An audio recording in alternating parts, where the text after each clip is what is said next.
Well, the starting place in golf has a name. It's a really easy name.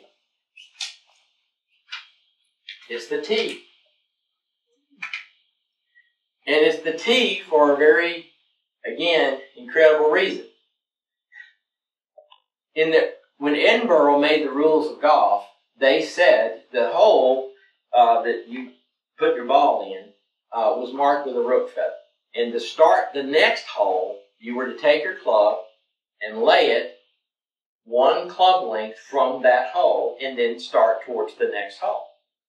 Well, it doesn't take a genius to figure out that if you're swinging the club and trying to send the ball there, and one club length from the hole in any direction was okay, according to the rules, everything one club length around the hole got beat up pretty bad.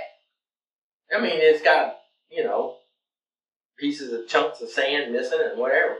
So at some point they said, man, this ain't gonna get it. I know that's the rule, but you gotta change the rule. We gotta do something else. And the reason also was messed up is because they knew enough to know they wanted to raise the ball up off the sand, so they would reach down and grab sand and pour it and build a little mound and put the ball on it. So now they're scooping sand out. So they're hitting it, scooping it, and whatever. So I said, okay, well, here's what we'll do. We'll put a box of sand out there, and then you can get your sand out of the box and put it on the ground. Well, the box is in the way now. The box is right there.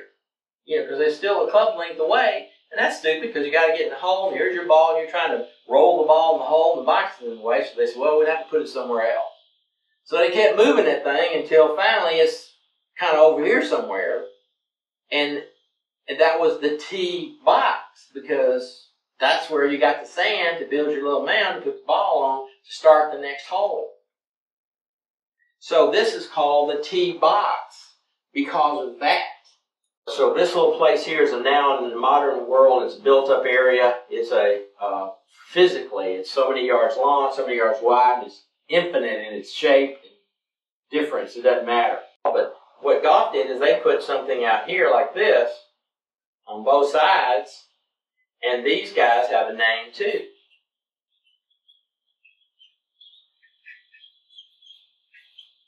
Tee blocks. Now they have put the tee blocks on the tee box because now we have a real starting place. Unfortunately, we can't stop there because if everybody put the ball between the tee blocks on this line right here, we still aren't exactly sure, like, is that line the width of the head of a pin? Like a hairline? Or is it as wide as a rope? Or is it 4 inches wide? Or what is it? Well, golf had to deal with that. So they said, here's the deal. Let's get this over with, okay? We're going to settle this once and for all. Here's what we're going to do. Here's our tee blocks. Tee blocks. Here's our big tee. We're going to say that you can take a golf club and lay it down, and you can have 2 club lengths behind the front of the tee block, wherever the tee block is, whatever shape it is. And now, anywhere in this area is the starting place.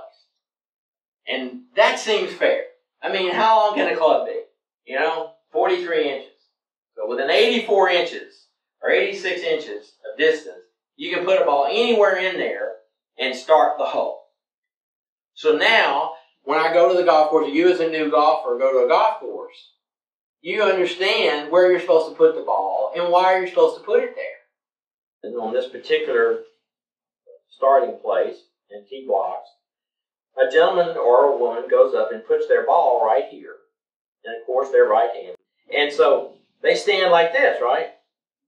And you're playing with some new players, and you're not standing in the rectangle, are you?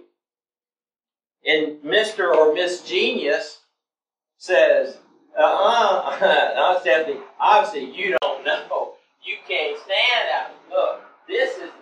Look, maybe you don't understand. 2 club lengths behind the tee marker, and that's the rectangle that you can start playing in. Okay, so I'm going to help you out. I know you knew this. second. Where's my ball? Well, your ball's in there, but you're not in there. And you go, okay, so where does it say I got to be in there? Because when I read the rules, and when I went to golf class, and I got my PhD in rules, it didn't tell me I had to stand in there. It said my ball's got to be in there.